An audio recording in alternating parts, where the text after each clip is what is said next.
말씀의 제목은 기도는 사명입니다. 이런 제목이 되겠습니다.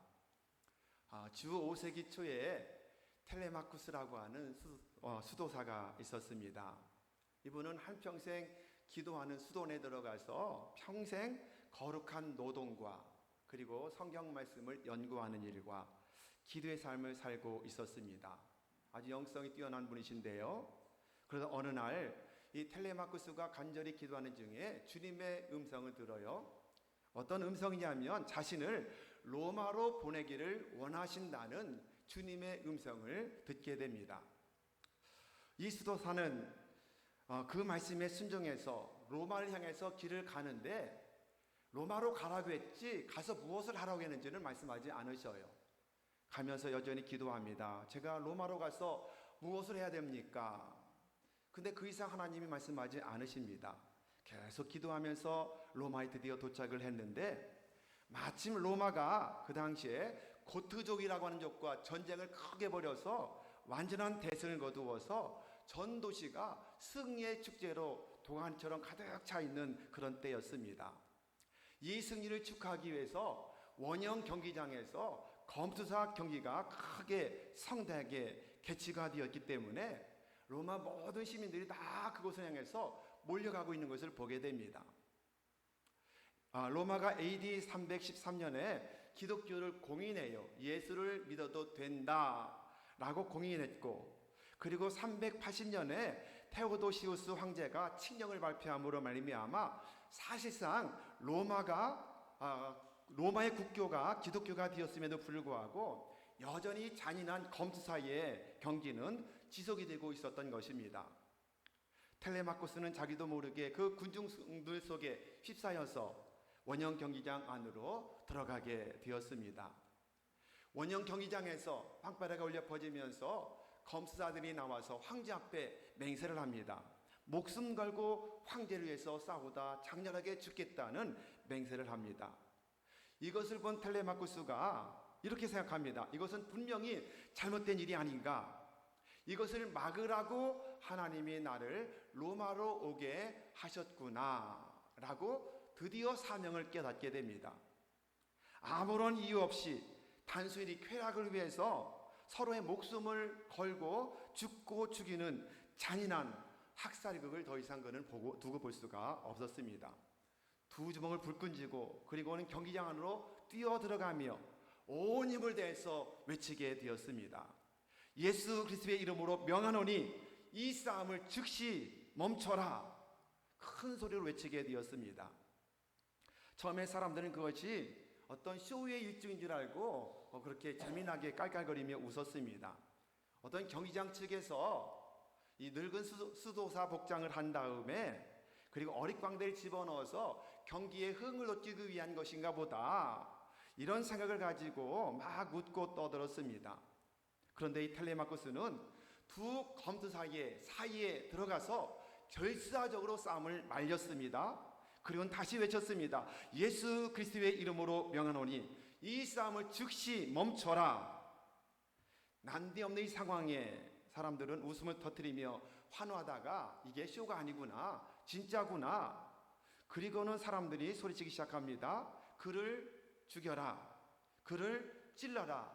사람들이 외치기 시작을 합니다. 그러자 결국 한 검투사가 텔레마쿠스의 심장을 칼로 찌르게 됩니다. 이 수사는 쓰러지면서도 다시 한번 외쳐요. 예수 그리스도의 이름으로 명하노니 이 싸움을 즉시 멈춰라 라고 외치고는 숨을 거두게 되었습니다. 그런데 이때 이상한 일이 벌어졌습니다. 검투사들과 군중들이 순식간에 갑자기 조용해진 것입니다. 모래밭에 피 흘리며 죽어있는 텔레마쿠스의 시신에 집중하면서 경기장 전체가 다 쥐죽은 듯이 조용해졌습니다. 그 정막 속에서 맨 위층에 있었던 경기를 관람하던 호노리우스 황제가 경기장 밖으로 나가서 돌아갑니다. 이어서 한 사람 한 사람 전부 다 경기장을 떠나기 시작을 합니다. 그 수많은 경기장이 텅 비게 되고 검투사들도 떠나서 돌아갑니다. 이것이 로마 원형 경기장의 마지막 검투사의 시합이 되고 말았습니다. 이때가 주후 404년이었습니다. 그리고 호노리우스 황제 명령으로 이후 다시는 원형 경기장에서 오락거리로 사람을 죽이는 검투 경기를 중단한다는 선언이 내려지게 되었던 것입니다. 사랑하는 여러분, 텔레마쿠스는 하나님께 기도하다가 사명을 받았어요. 어떤 사명이요? 로마의 원형 경기장에 가서 검투 경기를 막아서서 순교하는 것, 순교를 당하는 것, 이것이 텔레마쿠스가 받은 사명이었던 것입니다. 그 순교자로 말미암아 오락거리로 사람을 죽이면서 재미있어하던 그 놀라운 검투 시합이 영원하게 끝나게 되었던 것입니다. 사랑하는 여러분에게 주신 하나님의 사명은 무엇입니까? 여러분, 사명이 뭐죠? 웹스터 사전에 보면 이렇게 말해요. 한 개인이나 집단이 수행하도록 만들어진 구체적인 과업 또는 할당되거나 스스로 부여한 의무나 과업, 소명이 사명이다 라고 가장 권위 있는 웹스터 사전은 정의하고 있습니다. 여러분, 그렇다면 하나님이 저에게 그리고 여러분에게 부여해 주신 사명은 무엇일까요? 오늘 말씀을 보면 기도가 사명인 한 사람을 만나게 됩니다. 그가 누구예요? 오늘 말씀의 주인공인 사무엘이라고 하는 사람이었습니다. 그의 고백을 한번 들어볼까요? 23절의 말씀을 같이 한번 읽어보겠습니다. 자, 23절 말씀을 좀 띄워주실까요? 자, 시작. 나는 너희를 위하여 기도하기를 쉬는 죄를 여호와 앞에 결단코 범하지 아니하고 선하고 의로운 길을 너에게 가르칠 것인즉. 여러분, 기도를 쉬는 것은 뭐가 된다고 그래요? 죄가 된다고 사무엘은 외쳤던 것입니다. 그래서 기도하는 사명을 받은 사무엘의 모습을 보게 되는 것입니다. 기도의 사명받고 그 사명을 잘 감당하는 사무엘이 사는 날 동안에는 어떤 일이 일어났을까요? 사무엘상 7장 13절의 말씀을 볼까요? 읽습니다. 시작. 이에 블레셋 사람들이 굴복하여 다시는 이스라엘 지역 안에 들어오지 못하였으며 다시는 블레셋이 침범하지 못하는 역사가 나타납니다. 14절도 읽어볼까요? 블레셋 사람들이 이스라엘에게서 빼앗았던 성읍이 에그론부터 가드까지 이스라엘에게 회복되니 이스라엘이 그 사방적을 블레셋 사람들의 손에서 도로 찾았고 또 이스라엘과 아모리 사람 사이에 평화가 있었더라. 빼앗긴 것을 다 찾았다. 회복하게 되었다. 할렐루야. 놀라운 역사가 나타나게 되었던 것입니다. 기도의 사명 가지고 기도를 쉬지 않고 기도를 쉬는 것은 죄가 된다고 선포하면서 나라와 민족을 위해서 백성들을 위해서 끊임없이 기도의 사명을 감당했더니 그가 사는 날 동안에 그렇게 늘 힘들게 쳐들어와서 괴롭혔던 블레셋이 무릎을 꿇게 되었다고 말씀하고 있습니다. 빼앗겼던 모든 성읍을 다 회복하고 찾았다라고 말씀하고 있습니다. 백성들이 그냥 찌질하게 우상 숭배하며 살던 그 백성들이 이제는 믿음으로 신앙으로 어깨를 펴고 당당하게 사는 사람이 되었다고 말씀합니다. 이것이 어떤 능력이에요? 이것이 바로 기도의 능력인 줄로 여러분 믿으시기를 주님의 이름으로 축원합니다. 사무엘만이 아니라 오늘 저와 여러분에게도 기도의 사명을 잘 감당하시면 그때와도 같은 동일한 역사가 일어날 줄로 믿으시기를 우리 주님의 이름으로 축원합니다. 기도의 사명 잘 감당하면 악한 마귀 대적이 왔다가 일곱 길로 도망가는 역사를 눈으로 목격하게 될 줄로 믿으시기를 주님의 이름으로 축원합니다. 모든 기도를 쉬는 것이 죄라고 선포하며 열심히 기도 사명 감당할 때 모든 것들이 다 회복되는 은혜가 임하게 될 것입니다. 여러분, 빼앗긴 것이 무엇입니까? 사단에게 아니면 질병에게 빼앗긴 우리의 건강이라든지 물질이라든지 여러 가지 관계라든지 많은 것들, 이것이 기도의 사명 감당할 때 다 회복하고 도로 찾는 역사가 나타나고 질병은 치료받으며 가난은 물러갈 것이며 문제는 해결받을 것이며 기도마다 응답되는 역사가 끊임없이 나타나게 될 줄로 믿는 여러분 모두가 되기를 주님의 이름으로 축원합니다. 여러분, 이렇게 성경을 보면 기도를 통해서 역사를 바꾼 사람들이 너무도 많아요. 사무엘을 통해서 역사가 바뀌어지거든요. 모세를 통해서 역사가 바꿔집니다.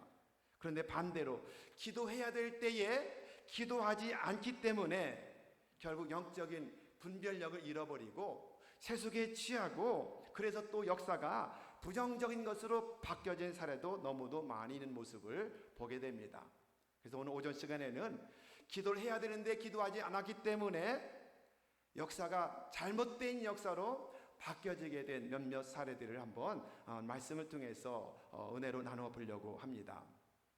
첫 번째는 노아를 통해서 우리는 은혜를 받게 됩니다. 여러분, 창세기 6장에 보면 그렇게 노아를 칭찬합니다. 노아는 의인이요 당세에 완전한 사람이라고 칭찬을 받습니다. 그리고 노아 홍수가 이어지게 되고 홍수 이후에 그가 정착해서 포도 농사를 짓는 모습을 보게 됩니다. 그리고 포도 농사에 짓고 뭘 해요? 포도주를 만들어 먹고 술에 취해서 그만 자기도 모르는 사이에 벌거벗고 잠이 들어있는 모습을 누가 봐요? 노아의 둘째 아들이었던 함이 그것을 보고 조롱하는 듯이 형과 동생에게 알리게 됩니다. 그 소식을 들은 셈과 야벳은 어떻게 했다고 기록합니까? 옷을 가지고 뒷걸음질로 들어가서 아버지의 벗은 몸을 보지 않으려고 들어가서 아버지의 부끄러움을 덮어주었다. 이렇게 성경은 기록하고 있습니다. 여러분 보십시오.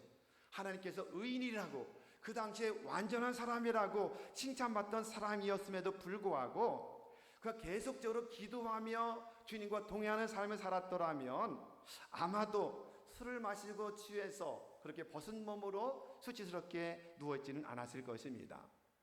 하지만 술에 취하고 그것은 세상에 취했다는 것이 되지 않겠습니까? 이것은 결국 그가 계속해서 기도하며 하나님과 동행하지 못했다는 증거를 우리에게 알려주는 것이 아니겠습니까? 근데 놀랍게도 술에서 깨어난 노아가 뭘 하지요? 둘째 아들의 행한 일을 듣고 갑자기 엉뚱하게도 함의 아들인 가나안을 저주하는 모습을 보게 됩니다. 창세기 9장 25절 한번 읽어 좀 볼까요? 자, 시작. 이에 이르되 가나안은 저주를 받아 그의 형제의 종들의 종이 되기를 원하노라. 가나안은 함의 아들입니다.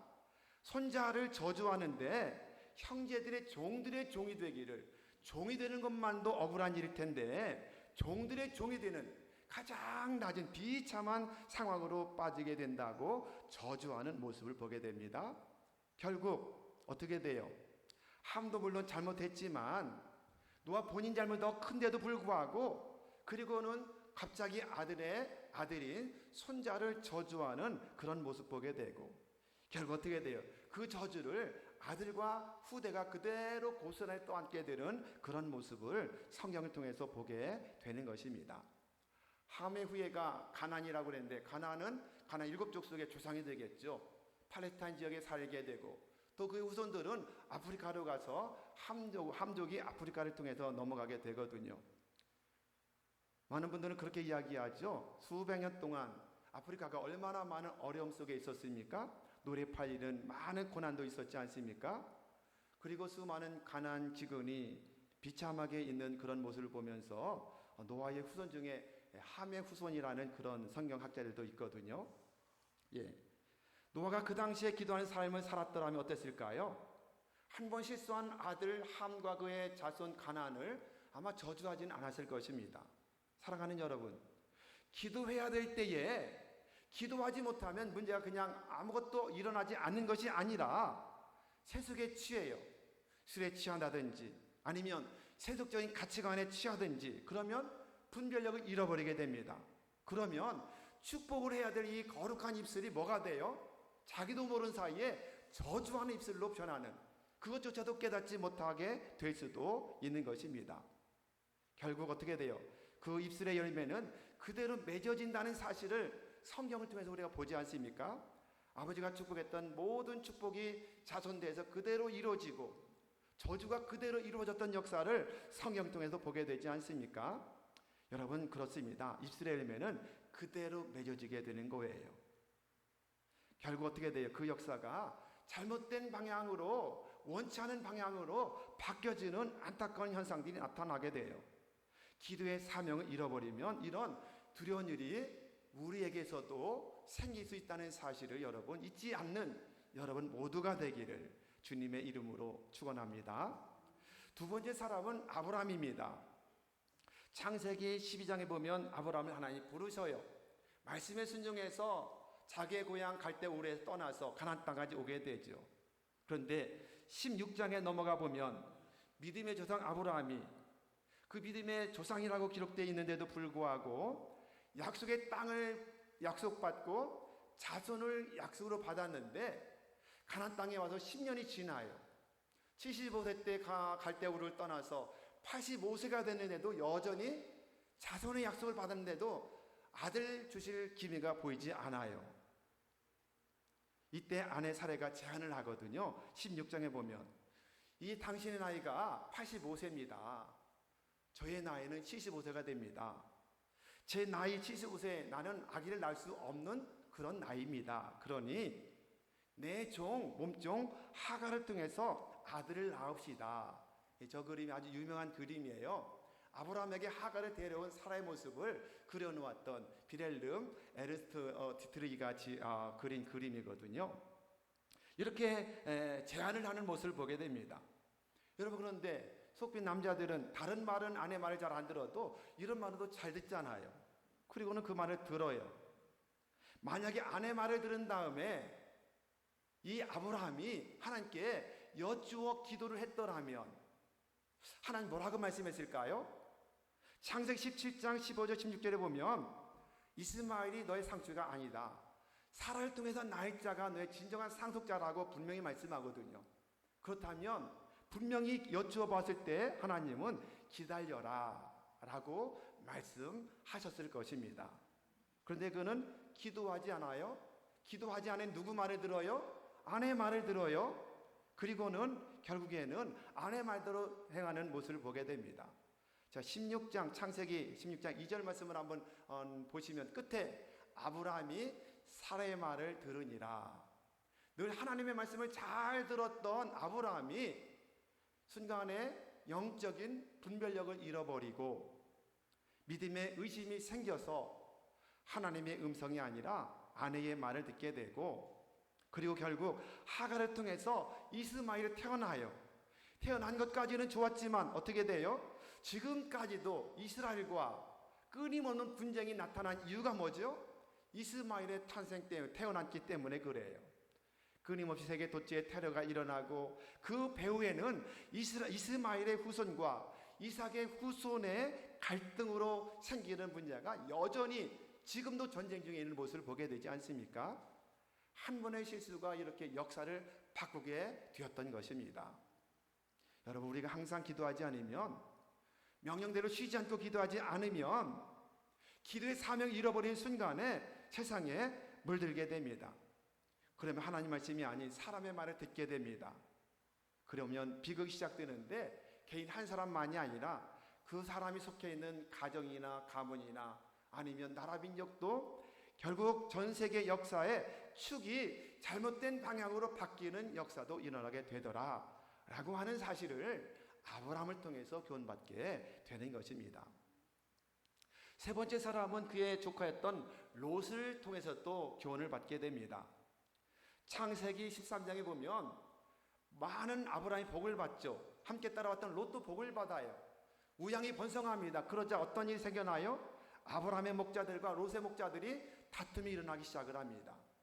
그러자 아브라함이 롯을 데리고 그리고는 먼저 선택권을 줘요. 내가 좌쪽을 선택하면 나는 우로 가고, 내가 우로 선택하면 나는 좌쪽으로 가겠다. 그랬더니 롯이 무엇을 선택합니까? 그가 선택한 것은 아주 물이 넉넉하고 풍요로운 땅이고 도시가 있는 소돔과 고모라가 있는 땅을 선택을 하게 됩니다. 그리고는 아브라함은 계속 가나안 땅에 남아있는 모습을 보게 되지요. 만약에 롯도 큰아버지를 따라서 기도하는 삶을 살았더라면, 기도하면서 하나님, 우리 큰아버지가 지금 선택하라고 하는데 어느 쪽을 제가 선택하여 옳겠습니까? 라고 기도했더라면 나중에 멸망받을 그 땅으로 들어가지는 않았을 것입니다. 결국에 소돔과 고모라를 선택하게 되고 창세기 19장 23절을 보면 어떻게 돼요? 그 소돔과 고모라가 유황불로 완전히 심판을 당하는 역사를 보게 됩니다. 저그런데 유명한 그림인데요. 천사가 지금 데리고 나오고 있는 장면이에요. 롯의 가족을. 근데 뒤에 쳐져 있는 사람이 누구예요? 롯의 아내가 지금 뒤를 돌아다 보고 있는 그런 장면입니다. 결국 어떻게 돼요? 불과 유황불로 심판을 받게 되고 그 성에서 빠져나오지만 그의 아내는 뒤를 돌아보지 말아라 말했는데도 불구하고 뒤를 쳐다보다가 결국 어떻게 돼요? 소금 기둥이 되었다. 사진 하나만 더 보여주실까요? 저것이 그 유명한 롯의 아내가 변한 소금 기둥이라고 알려진 그 기둥입니다. 결국 이렇게 되고 결국 어떻게 돼요? 딸들만 아버지와 함께 나왔다가 딸들이 후손 있기 위해서 아버지를 술 취하게 만들고 그리고는 잠자리 같이 함으로 말미암아 모압 족속과 암몬 족속을 만들고 나중에 모압과 암몬이 얼마나 이스라엘 백성들을 괴롭힙니까? 끊임없는 전쟁이 일어나지 않습니까? 한 번에 기도하지 않는 실수가 이런 비극을 가져오게 된다는 것을 롯을 통해서도 깨닫게 되는 것입니다. 여러분 스펄전 목사님 말씀합니다. 기도하지 않고 성공했으면 성공한 그것 때문에 뭐 한다고요? 망할 수밖에 없다는 거예요. 믿으시기를 주님의 이름으로 축원합니다. 기도의 사람이었던 E.M. 바운저는 이렇게 말합니다. 기도의 능력은 일면으로는 방독제가 되고 해독제가 되고 일면은 방독제가 된다 이렇게 말해요. 해독제는 무엇입니까? 독에 중독됐을 때 독을 해독하는 해독제가 되고 방전인 거죠. 그런데 방독제는 뭐예요? 미리 독을 예방할 수 있는 이게 기도다. 문제가 터졌을 때 해결할 수 있는 것도 기도지만 문제가 터지기 전에 미리 방지할 수 있는 게 뭐다? 기도의 능력이다라고 말씀하고 있는 것입니다. 여러분 기도는 절대로 사라지는 것이 아닙니다. 적금 통장처럼 차곡차곡 쌓였다가 언젠간 분명히 꺼내 쓸 수 있는 능력의 역사가 기도인 줄로 여러분 믿으시기를 예수님의 이름으로 축원합니다. 여러분 아브라함도 롯도 기도하지 않고 성공할 때가 있었습니다. 형통했습니다. 그런데 그것 때문에 후손되도록 고통을 당하는 많은 이들을 보게 되지 않습니까? 기도의 사명을 잃어버린 순간 이처럼 엄청난 결과를 본인만이 아니라 가정 전체, 민족까지, 세계 전체까지 가져오는 역사가 나타날 수 있는 것입니다. 한 사람 더 예를 들어볼까요? 모세입니다. 모세는 히브리 사람으로 태어났지만 결국 전부 다 아들은 죽여야만 되는 상황 때문에 결국 물에 버려졌지만 갈대에 띄워져 보냈지만 바로의 공주의 아들로 되어서 성장을 하게 되죠. 참으로 하나님의 섭리가 그의 생모가 그를 젖을 먹여 키우면서 아마도 끊임없이 너는 애굽 사람이 아니라 히브리 사람이라는 것을 교훈했을 것입니다. 그러니 그가 왕궁에서 모든 교육을 다 받으며 자랐지만 뭐래요? 자신은 히브리 사람임을 알았습니다. 그리고 나이 40에 자기 민족을 위해서 무엇인가 한번 일해 보리라 분연하게 일어서죠. 그럴 때 마침 자기 민족 히브리 민족의 백성이 애굽 사람에 의해서 학대받고 매를 맞는 것을 보게 됩니다. 분을 참지 못하고 애굽 사람을 쳐서 모래에 감추잖아요. 그러나 일이 탄로남으로 말미암아 결국 어떻게 돼요? 미디안 땅으로 도망가서 40년 동안 거기에서 철저하게 훈련받고 또 훈련을 받아요. 다시 말한다면 만약에 모세가 내가 우리 민족 히브리 민족을 위해서 무엇인가 일해 보리라 라고 마음먹었을 때에 하나님께 기도로 나아갔더라면 나이 40에 철저히 기도하는 삶을 살았더라면 아마도 제 생각에는 출애굽의 역사가 40년 앞당겨지지 않았을까? 하여튼 내가 해보리라 자신의 능력을 과시하다가 결국 아무것도 하지 못하고 도망가서 40년 동안 철저하게 훈련받고 나서야 비로소 40년 후에 출애굽의 주인공이 되었던 모습을 보게 되지 않습니까? 만약에 기도한 사람이었더라면 하는 생각을 해보게 되는 것입니다. 기도의 사명을 받은 사람들이 기도를 잃어버리게 되면 기도의 사명을 잃어버리게 되는 순간에 안 좋은 방향으로 역사는 일어나게 된다는 것입니다. 기도하지 않으면 먼저 영적인 분별력을 잃어버리게 돼요. 영적인 분별력을 잃어버리면 어떻게 됩니까? 하나님의 뜻이 무엇인지를 깨닫지 못해요. 하나만 띄워주실까요? 그러면 결국 어떻게 돼요? 세속적인 가치관을 따르게 돼요. 사람의 말을 듣게 됩니다. 결국에는 패망의 길로 갈 수밖에 없는 모습을 보게 되는 것입니다. 그리고는 자신만이 아니라 자신이 포함되어 있는 가정이건 교회건 공동체 전체가 다 풍랑을 만드는 일이 생겨나게 되는 거예요. 하나만 더 클릭 한번 해보세요. 제가 자동을 안 해놔서 그렇군요. 기도에 사명받은 사람이 기도를 하지 않으면 한번 반복해 볼게요. 어떻게 될까? 영적인 분별력을 잃어버린다. 두 번째, 하나님의 뜻을 찾지 않는다. 세 번째, 세속적인 가치관을 따르게 된다. 그러면 사람의 말을 듣게 된다. 결론은 뭐예요? 결국 자신만이 아니라 그 사람이 속해 있는 가정이건 가문이건 교회건 공동체건 어떻게 돼요? 풍랑을 만나고 어려운 중에 빠지게 될 때가 너무도 많이 있을 수 있다는 것입니다. 사랑하는 여러분, 여러분이 바로 저와 여러분이 기도의 사명을 받은 성도인 줄로 믿으시기를 축원합니다. 그러게 기도를 쉬는 죄를 범하지 마십시오. 기도하지 않으면 제일 먼저 시험에 들어요. 기도 사명 감당하지 못하면 끊임없이 넘어집니다. 기도 사명 감당하지 않으면 가정이건 교회에서건 문제가 일어날 수밖에 없어요. 기도를 쉬는 것은 죄라고 여러분 사면을 선포하고 있지 않습니까? 한 사람의 정말 기도의 사명을 잘 감당하는 중보기도가 이스라엘의 역사를 바꿨던 모습을 우리가 오늘 본문을 통해서 보게 되는데요. 반대로 기도의 사명자가 기도하지 않을 때 어떻게 되는지도 우리가 지금 4명의 사람을 통해서 살펴보게 되었습니다. 여러분, 기도의 사명을 받은 여러분은 정말 열심을 다하여 기도하는 기도의 사명자가 되시기를 주님의 이름으로 축원합니다. 참으로 감사한 일이 있습니다. 토요일 날은 좀 제가 주일날 최상의 컨디션 유지하기 위해서 일찍 잠을 좀 자거든요. 낮잠 자다 보니까는 집사님 한 분이 간절히 부르짖어 기도하는 기도 소리가 제 귀에 쨍쨍 들리는 거예요. 어젯밤에, 그러니까 오늘 새벽이죠. 간절함으로 부르짖어 기도하는 기도가 들리는데 제가 마음에 얼마나 흡족하고 감사가 넘치든지 우리 박효진 집사님 토요일마다 늦게 오셔요. 아마 11시, 12시에 퇴근하고 오시는데 오셔서 막 2시간, 3시간 간절히 기도하고 돌아가셨죠. 지금 피곤하실 텐데도. 여러분이 오늘 은혜 받는 것은 집사님이 밤새도록 드린 간절한 기도에 있는 줄 여러분 믿으시기를 주님의 이름으로 축원합니다. 또 감사한 일이 많아요. 우리 한나이가 자발적으로 목요일마다 오셔서 정말 열심히 기도하셔요. 어떨 때 보면 막 2시간씩 기도를 하셔요. 제가 그래서 목요일 날은 일찍 들어가지를 못해요. 나가서 집사님들이 기도하셔서 또 나가서 제가 또 여러 가지 설교도 준비하고 계속 거의 돌아가 9시까지는 제가 사무실에 남아 있습니다. 너무도 기도한 모습이 너무도 좋아 보여서. 그리고 항상 제가 유아실로 가서 보든지 아니면 2층에 가서 4층에 가서 봅니다. 오늘 한나 누가 나오셔서 기도하시나 꼭 보고 축복하고 합니다. 얼마나 은혜로운 일인지 모릅니다. 감사한 일이죠. 또 주일날에는 우리 권사님들이 또 부르짖어 기도하는 기도가 예배 전에 있습니다.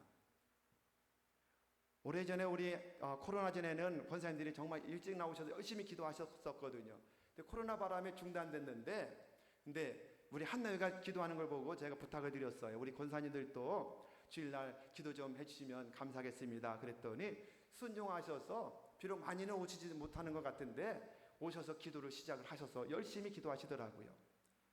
저는 이렇게 중보 기도하는 팀들을 볼 때마다 너무너무 감사가 넘쳐나요. 오늘 은혜 받는 것은 집사님의 기도, 한나의 기도, 우리 권사님들의 간절한 기도가 있기 때문에 여러분 모두가 함께 은혜 받는 줄로 믿으시기를 주님의 이름으로 축원합니다. 요즘에 우리가 금양로 기도회만큼은 정말 집중해서 기도하려고 애를 쓰고 있어요. 여러분 금양로에 다 참석하셔서 은혜 받으시기를 바랍니다. 은사도 받으시기를 바랍니다. 질병 치료도 받으시기를 바랍니다. 문제 해결도 받으시기를 주님의 이름으로 축원합니다. 성령 충만을 사모하시길 주님의 이름으로 축원합니다. 시작은 미약하지만 점점점 창대케 되는 역사가 여러분의 목장 속에서, 여러분의 기관 속에서, 우리 교회 전체 속에서 계속해서 나타나게 될 줄로 믿으시기를 주님의 이름으로 축원합니다. 사무엘의 말에 의해 보면 기도를 쉬는 것은 뭐가 된다? 죄가 된다라고 말씀하고 있습니다. 아직 참여하지 못하는 분들 계속 참여하시기를 바랍니다. 회경이 주어지기를 기도하십시오. 악한 영의 세력이 결박되고 떠나감을 믿고 기도하십시오. 선포하며 기도하십시오. 간절히 기도함으로 말미암아 살아계신 하나님을 날마다 체험하며 경험하며 간증하는 간증의 주인공이 다른 사람이 아니라 바로 여러분 모두가 되기를 예수님의 이름으로 축원합니다.